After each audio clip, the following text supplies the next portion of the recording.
RTS. Merci. Alors, l'hémicycle d'abord, l'Assemblée nationale, c'est vrai, toujours en session, hein, oui. Mais plutôt calme ces derniers temps. Certainement, vous préparez la déclaration de politique générale du Premier ministre. Effectivement, on est toujours en session à l'Assemblée nationale. La session se termine à la fin du mois de juin. Et bon, après l'élection présidentielle, le gouvernement est en train de préparer son programme législatif, donc les projets de loi qu'il devra soumettre à l'Assemblée nationale. Et effectivement, on attend la déclaration de politique générale du Premier ministre Ousmane Sonko et éventuellement une loi de finances rectificative. Très bien. On apprend d'ailleurs qu'il y a des travaux au sein de l'hémicycle. Est-ce que ça ne va pas retarder l'événement, la déclaration de politique générale? Non. Bon, nous avons jusqu'à la fin du mois de juin et je pense que quand même... on sera dans les délais? On devrait être dans les délais. Normalement, on devrait être dans les délais. D'accord. L'élection présidentielle a changé la configuration de l'Assemblée nationale. On le sait, la nouvelle opposition est aujourd'hui majoritaire. Et c'est dans ce contexte que va se tenir la déclaration de politique générale. C'est vrai qu'on a assisté il y a quelque temps à un débat sur les velléités de motions de censure. Chacun s'est fait entendre. Ça veut dire qu'aujourd'hui, vous êtes contraint au dialogue. Personne n'a intérêt à une sorte de tension aujourd'hui. Oui, bon, au sein de l'Assemblée nationale, nous avons une configuration particulière. La nouvelle opposition n'atteint pas la majorité absolue, puisqu'ils sont moins de la moitié, en tout cas, des députés, du total des députés de l'Assemblée nationale. Et nous avons 3 groupes. Donc, le groupe Benno Bokk Yakaar, le groupe Yewwi Askan Wi et le groupe Liberté, Démocratie, Changement, avec également des non-inscrits, près d'une vingtaine de non-inscrits. Et nous pensons que le nouveau contexte politique, les élections présidentielles se sont déroulées dans le calme, dans la transparence, et les Sénégalais ont plébiscité largement le président de la République, Bassirou Diomaye Faye, et le projet qu'il a porté. Et l'Assemblée nationale, étant des représentants du peuple, nous devrons quand même suivre ce mouvement, suivre cette dynamique. Effectivement, il faudra un dialogue parlementaire, et je pense que ça ne devrait pas poser de problème, puisqu'en réalité, malgré l'apparence et malgré souvent les empoignades ou les joutes verbales qu'on médiatise, mais la plupart des lois qui passent à l'Assemblée nationale ont été votées sans problème.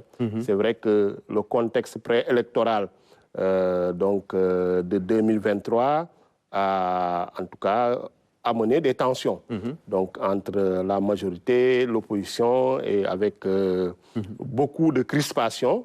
Et actuellement, avec aujourd'hui, c'est l'élégance républicaine qui s'impose. Non, l'élégance républicaine. Et puis bon, les députés, le vote d'un député est personnel. Donc il n'y a pas de mandat impératif. Et nous pensons que les députés doivent voter les lois donc en connaissance de cause, en examinant si c'est dans l'intérêt des populations, si c'est dans l'intérêt des Sénégalais. Et l'intérêt des populations et l'intérêt des Sénégalais est de donner au président de la République, Bassirou Diomaye Faye, et son Premier ministre, à l'ensemble du gouvernement, les moyens législatifs et budgétaires de mettre en œuvre le projet que les Sénégalais ont plébiscité. D'abord, c'est quand même une situation assez intéressante, une configuration, une sorte de cohabitation qui ne devrait pas durer, parce que évidemment, c'est vous qui exercez le pouvoir. Oui, qui ne devrait pas durer. Je pense que l'Assemblée nationale est une institution comme le président de la République. Et le président de la République, effectivement, a la prérogative de dissoudre l'Assemblée nationale après 2 années de législature. Mais c'est une prérogative constitutionnelle qu'il a seule la faculté d'exercer. Donc nous ne pouvons pas, en tout cas, nous prononcer pour dire que cela va être fait ou non. Ça la relève, en tout cas, de la volonté du président de la République, eu égard au contexte politique. Mais pour le moment, l'Assemblée nationale, quand même, le mandat des députés est de 5 ans. Donc il faut le souligner, nous avons été élus en juillet 2022, on a été installé en septembre 2022 et normalement, le mandat court jusqu'en 2027. Jusqu'à donc cette échéance-là, cette possibilité donnée au président de la République de dissoudre, vous êtes, comme je l'ai dit, contraint voilà, au dialogue, c'est ça? Tout à fait, tout à fait. Bon, en réalité, à part quelques, disons, il y a eu parfois des crispations, il y a eu parfois également des tensions. Cela est normal parce que c'était le contexte préélectoral de l'élection présidentielle de 2024 qui l'a justifié. Et vous vous rappelez bien sûr que l'Assemblée nationale a été installée dans des conditions particulières en septembre 2022.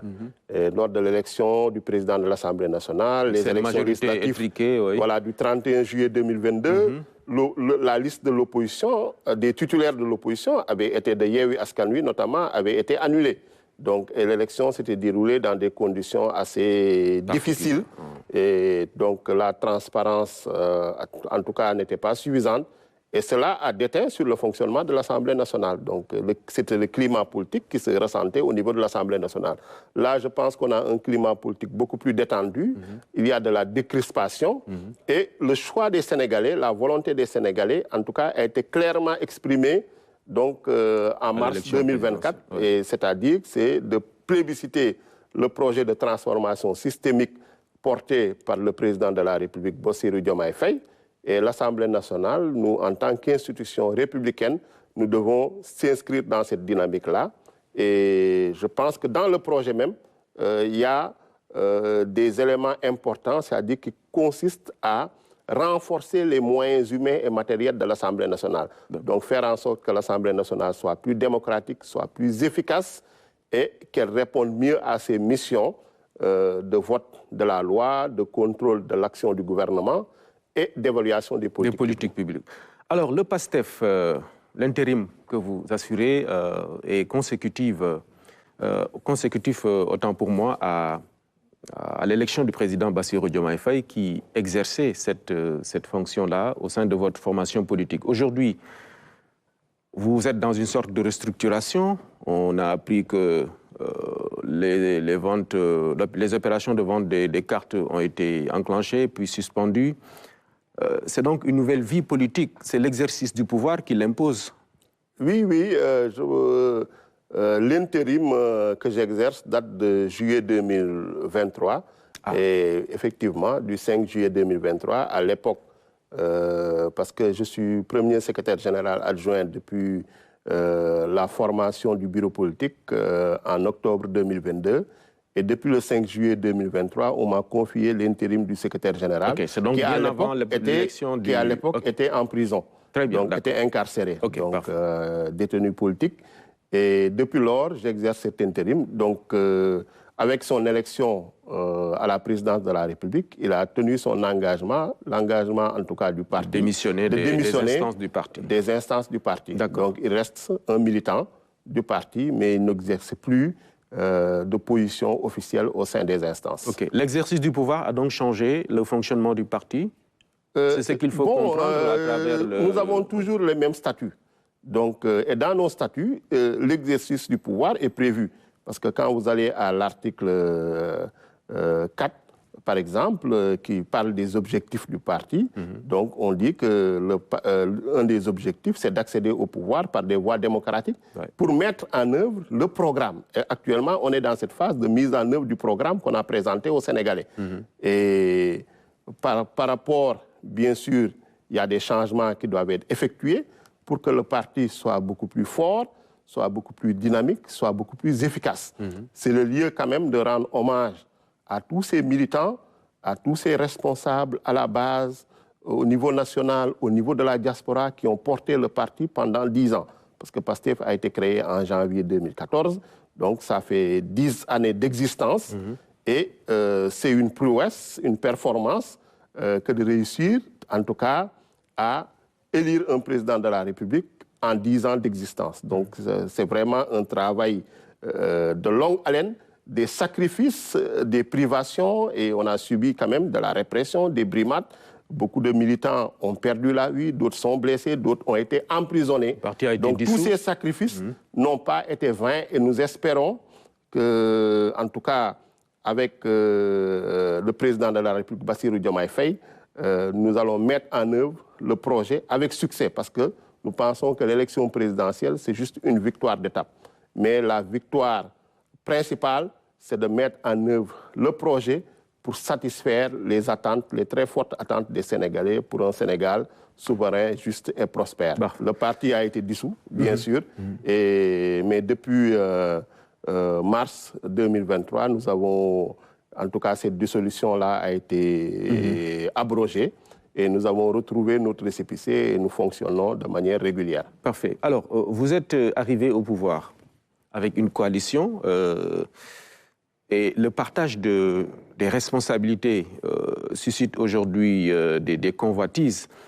Après la composition du gouvernement, la nomination à certaines directions, il y a eu un bruit avec certains alliés qui s'impatientent certainement. Comment percevez-vous ces contestations-là ? Bon, je ne peux pas parler de contestation, à mon avis. En tout cas, pour ma part, en tant que secrétaire général par intérim de PASTEF et membre de la coalition Diomaye Président, je n'en ai pas entendu. Puisque dans le cadre de la coalition Diomaye Président, la charte que les alliés ont signée, en tout cas, c'est un engagement inconditionnel. Il n'y avait pas d'engagement de dire que si on gagne, on va donner tel poste à tel leader ou tel autre poste à tel parti ou mouvement membre de la coalition.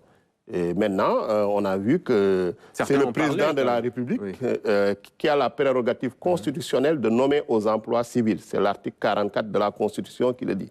Et qui nomme le Premier ministre. Le Premier ministre lui-même qui propose au président de la République les membres du gouvernement, ministres et secrétaires d'État. Et dans ce gouvernement-là, effectivement, on compte des membres de PASTEF, on compte des alliés. On peut citer M. Cheikh Tidiane Dièye, qui est ministre de l'hydraulique et de l'assainissement. On peut citer M. Moustapha Guirassy, qui a été le directeur de campagne du président de la République, qui est ministre de l'Éducation nationale, M. Abdourahmane Diouf, et également dans les postes de direction générale que le président de la République, en tout cas, a eu à confier à des responsables, on peut citer beaucoup d'alliés. Ils ne sont pas les seuls, hein. Il y en a qu'on n'entend pas encore dans les postes de responsabilité. Il y a Aminata Touré, Aïdembo, il y a Bipsi. Je pense que ce n'est pas, on n'est pas dans un partage du gâteau, donc c'est le président de la République et son Premier ministre qui jugent de l'opportunité, de la cadence et du rythme des nominations. Et je pense qu'il y a encore beaucoup de postes à pourvoir. Et en tout cas, ceux qui devront être responsabilisés seront responsabilisés. Mais je dis que, en tout cas, il n'y a pas de conditionnalité dans la formation de cette coalition. Quand les leaders, quand nous signons la charte, il n'était pas question de se partager le pouvoir, ou en tout cas, il y avait un projet qu'il s'agissait de soutenir, et tout le monde a soutenu ce projet. Mais vraiment, on en profite pour remercier, en tout cas, et féliciter également nos alliés qui nous ont accompagnés. Ouais, mais des voix se sont fait entendre quand même à ce niveau-là. Bon, récemment, on a entendu le Premier ministre Ousmane Sonko, qui est le président de votre parti, annoncer une tournée ouest-africaine en Guinée, au Mali, au Burkina et au Niger. Un rapprochement qui a suscité un débat parce que gênant pour certains la politique extérieure du Sénégal. Bon, avant de venir à cette tournée, je voudrais dire que c'était à l'occasion du bureau politique national que le président du parti, Ousmane Sonko, a présidé le 5 mai. Et lors de ce bureau politique, il a été annoncé d'importantes mesures, notamment la réorganisation du parti et de réunir les conditions pour aller au premier congrès du parti. Donc, depuis 10 ans que le parti existe, nous n'avons pas eu à organiser le congrès.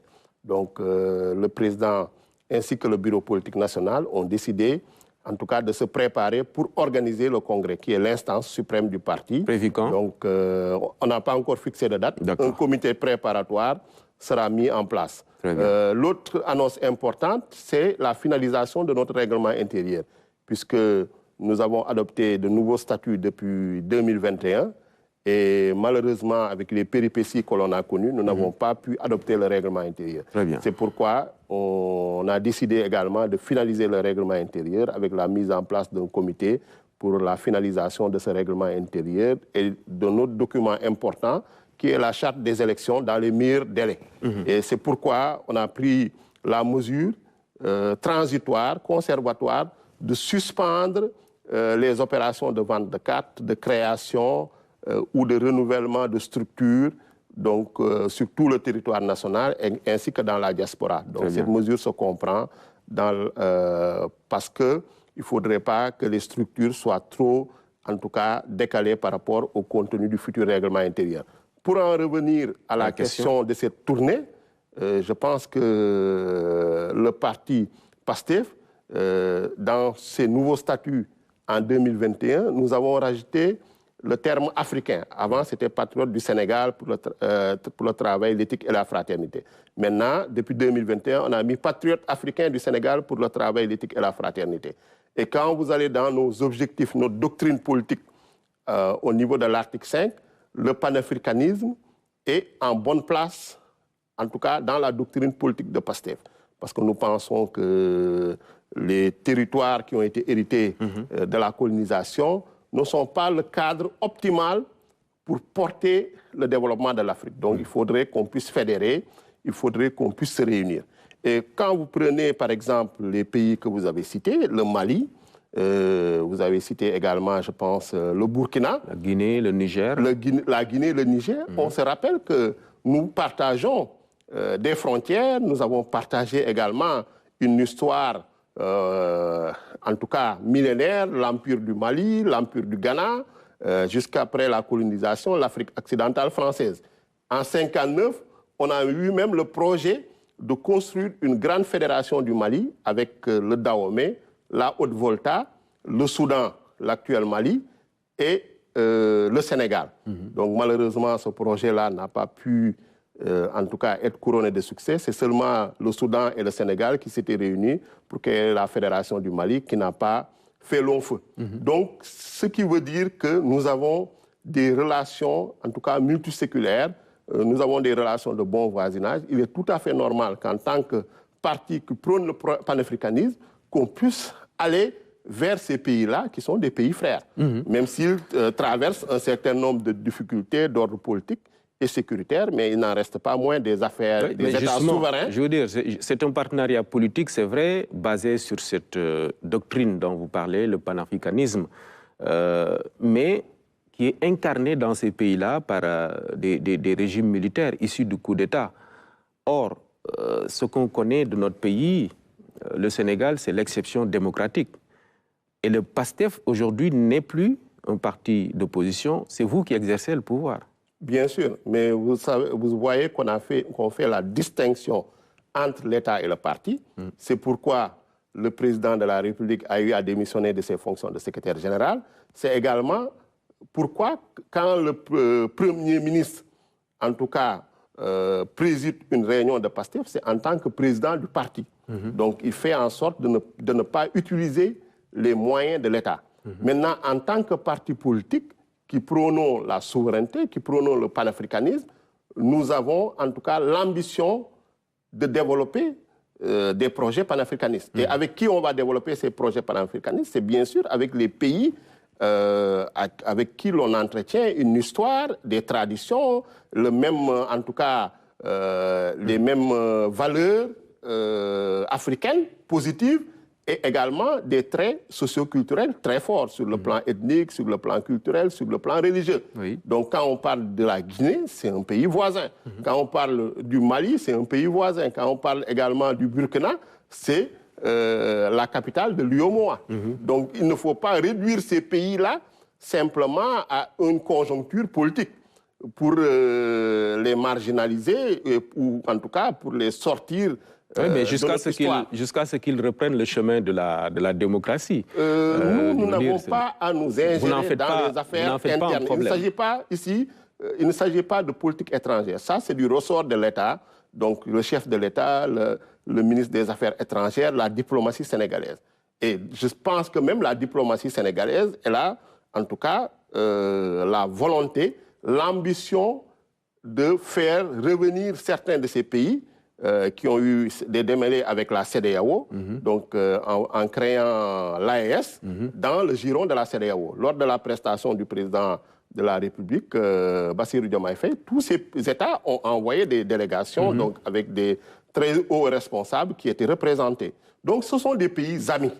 avec qui on entretient des relations diplomatiques très fortes. Maintenant, en ce qui concerne le parti, sur le plan politique, ce que nous prônons, c'est le panafricanisme. Et nous allons, en tout cas... Un panafricanisme démocratique.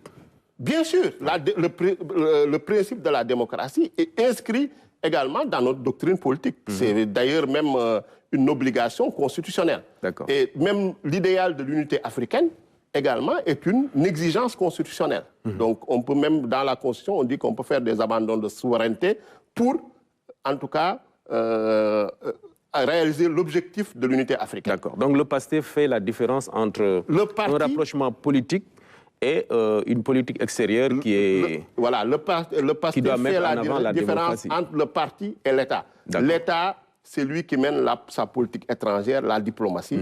Nous, parti politique, association privée, notre option, c'est de développer le panafricanisme. Et avec tous les pays africains, par exemple, certains, on peut dire qu'actuellement, ils ne sont pas en transition. Il y a des régimes démocratiques. Même cette démocratie peut être questionnée. Donc, on a vu des difficultés, les problèmes des troisième mandats et autres. Donc, il faut qu'on voit les choses, en tout cas, de manière objective et de manière lucide, réaliste. Mais nous, ce qui nous préoccupe, c'est la solidarité entre les peuples africains. Et cette solidarité doit commencer d'abord par les pays voisins et les pays avec lesquels on partage quand même une histoire millénaire. Alors, le projet maintenant de transformation systémique, il est encore en chantier. Le document n'est pas encore prêt. Et le gouvernement est contraint aujourd'hui de poursuivre le programme validé par le FMI, donc de l'ancien régime. Et c'est d'ailleurs l'une des recommandations de la mission qui a séjourné il y a quelques jours au Sénégal. Cela veut dire que la rupture n'est pas encore en rendez-vous. Je ne serai pas d'accord avec vous quand vous dites que le gouvernement est contraint.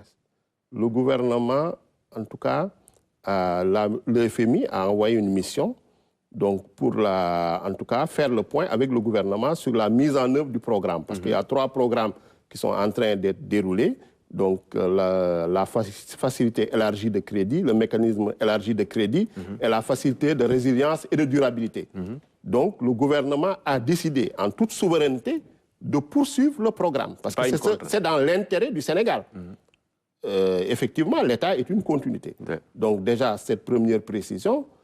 Ensuite, par rapport à ce programme-là, quand on regarde le contenu de ce programme, il rencontre les orientations stratégiques que le président de la République a définies et qui doivent être opérationnalisées dans le plan d'action du gouvernement et dans le référentiel qui va incarner le projet. Donc, qui sera en tout cas le nouveau référentiel qui va remplacer le plan Sénégal émergent.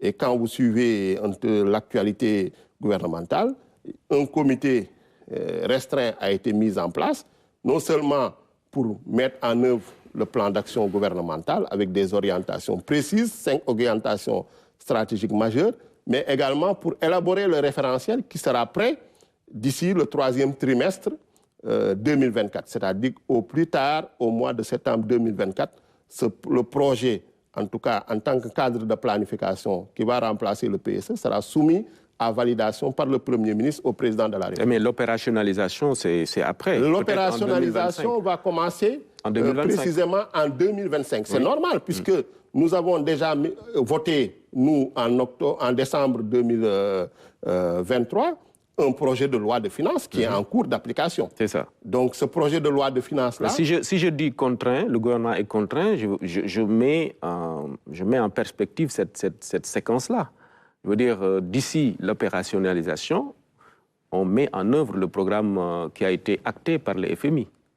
Et ce programme-là... Le programme n'a pas été acté par... Le programme a été négocié entre le FMI et l'État du Sénégal. C'est ça. Le Sénégal étant membre du FMI. Donc, c'est que le Sénégal, en toute souveraineté, a décidé en tout cas, de valider un programme soumis par le FMI et qu'il a discuté. Donc, je pense que ça également, il ne faut pas le voir sous une forme de dictat, mais c'est... C'est normal. Non, c'est des accords qui ont été signés.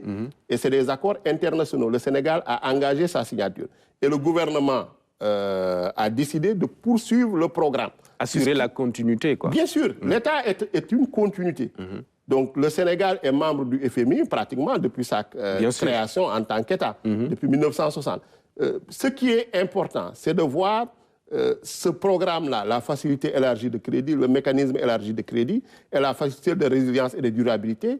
Est-ce que ce programme épouse les objectifs stratégiques qui sont définis par le président de la République pour le plan d'action gouvernemental et pour le référentiel qui sera élaboré au 3e trimestre de l'année 2024? Je dis oui. Et cela nous permet en tout cas de poursuivre ce programme-là avec le FMI. Maintenant, par rapport à la mise en œuvre de la loi de finances 2024 qui est en cours et que nous avons, qui a été adoptée par l'Assemblée nationale en décembre 2023, donc il va sans dire qu'il y aura des ajustements, des rectifications. Et cela est possible grâce à une loi de finances rectificative qui sera vraisemblablement soumise à l'Assemblée nationale avant la fin de la session.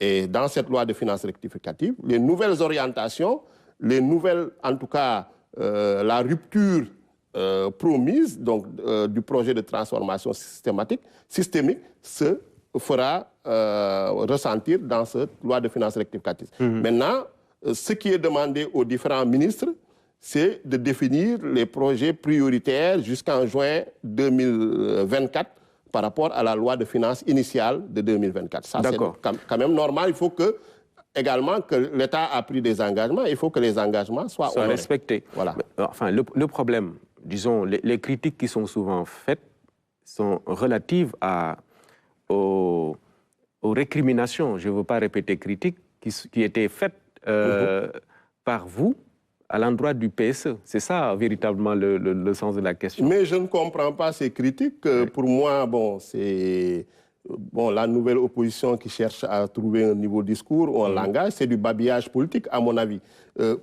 Parce qu'un État qui vient de s'installer, qui n'a même pas fait un mois, et qui a déjà annoncé, en tout cas, qu'il ne va plus continuer avec le plan Sénégal émergent, qu'il est en train d'élaborer un nouveau référentiel, qui est le projet. Donc, avec des orientations précises, avec des actions précises qui sont, quand vous allez dans le document de projet du président de la République, Bassirou Diomaye Faye, il y a une vision, 5 axes stratégiques, 15 orientations. C'est très clair, avec des mesures, des actions précises, avec des délais de réalisation. C'est ça maintenant qui va être opérationnalisé dans le cadre de planification de l'État, parce que l'État a un cadre de planification. On a une loi d'orientation relative au système national de planification. Maintenant, ce qui a été décidé, c'est de dire que le PSE, c'est l'ancien régime. Nous venons avec un nouveau référentiel, le projet de transformation systémique, mais il faut quand même l'élaborer selon les canevas de planification, de programmation et de budgétisation qui sont définis par la loi d'orientation. Mais ça a été compris comme quelque chose, comme un programme qui n'est pas encore prêt. C'est ça que c'est parce qu'ils ne comprennent pas le fonctionnement de l'État. Je suis désolé. Parce qu'un programme politique porté par un candidat, une coalition, quand vous accédez à l'État, il faut le mettre selon les canevas de planification, de programmation, de budgétisation et de suivi-évaluation qui sont définis par la loi d'orientation relative au système national de planification. On a une loi d'orientation relative aux loi organique relative aux lois de finances. Donc tous ces cadres-là, on a des directives de l'UEMOA par rapport en tout cas à la gestion axée sur les résultats. Donc un cadre de programmation budgétaire. Donc tout cela, vous devez en tenir compte. D'accord. Donc le projet tel qu'il est défini sera mis en œuvre et ça c'est une volonté qui a été fortement formulée et réitérée par le président de la République et son Premier ministre. D'accord, donc c'est pas contrairement à ce que... C'est une mauvaise compréhension et je pense que peut-être il y a une précipitation pour essayer d'incarner une nouvelle opposition, mais qui cherche son discours qui est dans l'apprentissage. Donc on les comprend, il faut être indulgent et tolérant avec sur ce point-là. Mais vous devez quand même aussi accepter que l'exercice du pouvoir n'est pas chose aisée. Bien sûr, et ça nous le savions avant d'arriver au pouvoir. Nous savons que nous allons rencontrer des difficultés, nous allons trouver des obstacles, surtout dans cette phase de transition. Quand vous arrivez au pouvoir avec une loi de finances qui est déjà adoptée, donc il y a quand même une adaptation, il y a des ajustements à faire. Et il faut dire également que le projet que nous avons présenté aux Sénégalais n'est ni la Bible ni le Coran. Il peut y avoir des insuffisances qu'il faudra améliorer en cours d'exercice du pouvoir. Mais ce qui est important, c'est que la vision, c'est que les axes stratégiques et les orientations seront matérialisés à travers les différents cadres de planification, de programmation et de budgétisation qui seront, en tout cas, adoptés, proposés par le gouvernement. D'accord. Alors, les populations attendent encore la réalisation des promesses de baisse du coût de la vie, les prix notamment des denrées de première nécessité. Le plan d'urgence annoncé devrait certainement dans les prochains jours nous édifier, mais vous entendez certains responsables de l'Ancien Régime dire qu'à ce moment précis, en 2012, c'était déjà fait. Bon, je pense que la nouvelle opposition est dans la précipitation et dans l'empressement. Actuellement, le gouvernement du Premier ministre Ousmane Sonko n'a pas fait... ils ont fait presque... ils viennent de boucler le premier mois. Oui. Et donc, on annonce à la fin de ce mois, demain en tout cas, un plan d'action pour la réduction de la vie chère. Donc, pour l'augmentation du pouvoir d'achat des Sénégalais. Et ce qui est une des orientations stratégiques, un des axes majeurs du projet et du référentiel qui sera élaboré. Mais de manière urgente, des mesures seront prises pour réduire le coût de la vie et augmenter le pouvoir d'achat des Sénégalais. Donc le président de la République a donné en tout cas des instructions. Le Premier ministre est en train de les matérialiser et de les opérationnaliser avec les différents membres du gouvernement, avec les partenaires que sont le patronat, que sont également les syndicats donc de travailleurs, et même les organisations de la société civile. Donc il y a une large concertation et des comités sont mis en place pour proposer des mesures qui vont aller dans ce sens-là, notamment pour les denrées de première nécessité dont les prix sont homologués, comme le riz, comme la farine, le lait, le sucre, l'huile, mais également pour d'autres types de services comme les loyers. Oui. Donc les loyers également, donc là il y aura des mesures également qui seront prises pour la réduction et la baisse des loyers. Voilà. Maintenant, il faudra peut-être évaluer et comparer ce qui a été fait par ceux qui étaient là et ce qui va être fait par le pouvoir actuel. Je pense que, comme je vous l'ai dit, l'État est une continuité. Il y a des lois, par exemple, qui ont été prises, un décret plutôt pour la baisse des loyers. C'est sûr qu'il y a un travail d'évaluation, il y a un travail d'état des lieux, il y a un travail de revue et d'audit important qui a été annoncé par le gouvernement, qui est en train d'être mené par le gouvernement pour faire l'état des lieux, pour faire le point. Et sur la base de cet état des lieux, des recommandations ou des directives seront prises. S'il y a lieu, des textes réglementaires ou des textes législatifs également seront adoptés pour atteindre les objectifs prioritaires que le président de la République a fixés. Alors, les moyens maintenant, les voies, les moyens qui seront mobilisés pour réaliser cet objectif, je ne sais pas si vous en avez une idée, mais soit c'est une rationalisation qui permettra de gagner dans les niches de gaspillage, les fiscalités, etc., ou une subvention carrément. Est-ce que véritablement le gouvernement aura les moyens, suivant ce contexte ou la situation, le profil de l'économie qui est pratiquement une économie exogène? Oui, bon, il faut dire que nous sommes arrivés dans une situation très compliquée avec un déficit budgétaire qui est assez élevé, le poids de la dette qui dépasse en tout cas les objectifs de l'UEMOA. Donc on est à 73% du PIB, alors que l'UEMOA fixe le maximum à 70% du PIB. Donc, on dépasse largement les critères de convergence de l'UEMOA. Donc, la balance commerciale déficitaire, la balance des paiements déficitaires. Il y a des aspects conjoncturels et d'autres aspects qui sont structurels. L'inflation également est à un niveau, en tout cas, important. Donc, on a connu des moins-values de recettes. Également, le retard dans l'exploitation du pétrole et du gaz. Cela affecte également les recettes qui étaient prévues. Maintenant, il va falloir, avec le gouvernement, et cela a été annoncé, un plan de relance de l'économie nationale. Je pense que c'est pourquoi le président de la République a eu à rencontrer à plusieurs reprises le patronat, le secteur privé, donc les syndicats pour, en tout cas, nouer avec eux un pacte de stabilité sociale et qu'on puisse se mettre au travail parce qu'on est resté plusieurs années dans un climat, disons, électoraliste, politicien, et qui a affecté, en tout cas, l'économie nationale. Et là, il y a un plan de relance qu'il faudra mettre en œuvre et également, de manière urgente, prendre des mesures de transparence. Également, tout ce qui était cadeaux fiscaux, qui étaient faits de manière, disons, très généreuse par l'ancien régime, il faudra les examiner et y renoncer pour améliorer les recettes internes. Donc, mais que ce soit les recettes fiscales et ainsi que les recettes douanières. Et également, la transparence donc, qui est annoncée, la réduction du train de vie de l'État aussi permettra,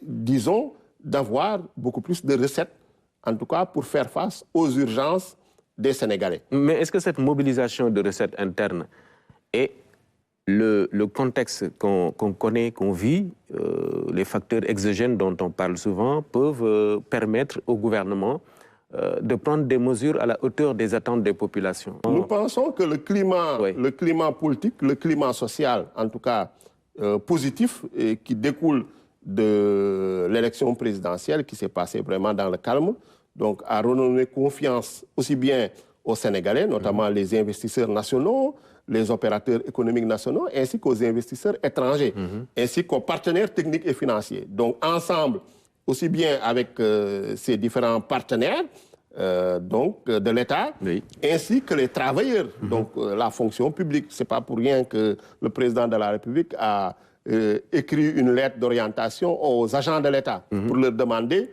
beaucoup plus de performance, beaucoup plus d'efficacité. Donc c'est ensemble, bien sûr, les travailleurs du secteur privé qui devront également améliorer leur productivité. Donc c'est ensemble qu'on va arriver avec la transparence, avec également un cadre, disons, macroéconomique beaucoup plus stable, qu'on va réussir à augmenter les recettes et à réduire aussi le train de vie de l'État. Parce qu'il y a beaucoup de gaspillage. Quand on regarde les publications des rapports de la Cour des comptes, de l'IGE et de l'OFNAC, on se rend compte que quand même, il y avait beaucoup de ressources qui étaient gaspillées, en tout cas dans des opérations ou dans vers des objectifs qui n'étaient pas les objectifs conformes à l'intérêt national ou à l'intérêt général. Donc il faudra rompre avec tout cela, un cadre macroéconomique assaini, une gestion transparente, un secteur public et parapublic efficace et performant, un secteur privé également qui est productif, des investissements étrangers directs également. Donc tout cela va permettre de doper les finances de l'État et également demander aux opérateurs du secteur pétrolier et gazier de démarrer la production, l'exploitation. Parce que là aussi, on attend des recettes. Donc malheureusement, il y a un retard très important de 28 mois, par exemple, pour l'exploitation du champ gazier transfrontalier GTA. Donc ce qui malheureusement aussi impacte sur les recettes attendues du budget. Oui. Maintenant, c'est vrai, on a une situation que vous venez de décrire, mais il y a ce qui relève aussi de l'option de votre parti, de votre régime. Ce souverainisme dont on parle là, vous le déclinez avec des changements véritablement sur des points. Est-ce que, par exemple, sur la question de la gestion des ressources naturelles, est-ce qu'il n'y a pas une sorte de peur de voir certains contrats ou conventions signés, annulés ou revus? Oui, bon, nous avons parlé, je pense, de la souveraineté, donc, qui est un élément important du projet, une dimension transversale, parce qu'il s'agit de faire du Sénégal un pays souverain, juste et prospère. Donc la souveraineté, bon, ce n'est pas un gros mot. La souveraineté, c'est un principe de droit international. Quand vous allez à la Charte des Nations Unies, l'article 2, paragraphe 1, consacre l'égalité souveraine des États. Donc, c'est l'essence définitoire même de l'État. Quand un pays est indépendant, c'est pour exercer sa souveraineté, que ce soit sur le plan territorial, que ce soit sur le plan politique, en termes d'indépendance politique, mais surtout la souveraineté économique. Oui. Et quand on parle de souveraineté économique, également, c'est des principes qui sont consacrés par les Nations Unies. La souveraineté permanente sur les ressources naturelles depuis 1962 par l'Assemblée générale des Nations Unies, et ce qui veut simplement dire qu'on veut avoir la maîtrise de nos ressources naturelles et de nos richesses économiques pour les orienter dans le développement du Sénégal et au bénéfice des populations. Mais c'est perçu comme, par certains comme une sorte de tabula rasa, quoi. Non, c'est une très mauvaise compréhension encore. Et je pense que c'est une fausse perception. Le président de la République, je crois que dans son discours de prestation de serment et lors de son discours à la veille de la fête nationale d'indépendance, l'a rappelé. Nous sommes ouverts aux partenaires. Maintenant, bien sûr, dans l'intérêt des Sénégalais, dans l'intérêt national, dans l'intérêt général. Donc, quand vous allez dans la Constitution, quand vous lisez toute la Constitution, on parle de souveraineté. C'est même un principe que les partis politiques sont tenus de respecter, la souveraineté nationale. Et la première phrase de la Constitution, le préambule, il commence par ces termes-là, le peuple du Sénégal souverain. Donc, ce qui veut dire que tout le monde est souverainiste en réalité. Ceux qui veulent, en tout cas, ceux qui sont en termes de partis politiques dans la démocratie sénégalaise, dans le champ démocratique sénégalais, sont souverainistes, puisque c'est la Constitution même qui demande de respecter la souveraineté nationale. Et c'est un principe de droit international. Maintenant, nous, en tant que, disons, parti politique, PASTEF, en tant que coalition qui a porté le président de la République, notre objectif, c'est de faire en sorte que cette souveraineté-là aille dans le sens des intérêts des Sénégalais. Très bien. Donc, en le déclinant sur le plan économique, sur le plan numérique, sur le plan alimentaire, sur le plan pharmaceutique, etc. Donc, il y a des domaines où on pense que normalement, on doit pouvoir maîtriser nos ressources, on doit pouvoir maîtriser nos richesses pour les orienter vers nos besoins propres et faire en sorte d'améliorer le vécu et le quotidien des Sénégalais. Donc, c'est vraiment ça l'orientation. Maintenant, cela ne veut pas dire autarcie, cela ne va pas dire repli sur soi, cela ne veut pas dire tabula rasa, comme vous êtes en train de parler. Nous respectons les principes du droit international, notamment la protection des investisseurs. Ça également, le Sénégal a signé des accords, l'OMC, l'Organisation mondiale du commerce et d'autres accords. Donc, ainsi que dans notre droit interne, nous avons un code des investissements. D'accord. Vous avez parlé tout à l'heure de la reddition des comptes. Actuellement, les rapports sont en train d'être publiés, comme l'a demandé le président de la République. Évidemment, c'est une demande sociale, dit-on, mais qui doit être faite dans le respect également de la dignité, comme on le dit, et des droits de ceux qui sont visés par ces rapports-là. C'est, au-delà d'une demande sociale, une exigence constitutionnelle. Donc, c'est prévu dans la Constitution, qui parle de transparence, qui parle de reddition des comptes, qui parle de bonne gouvernance.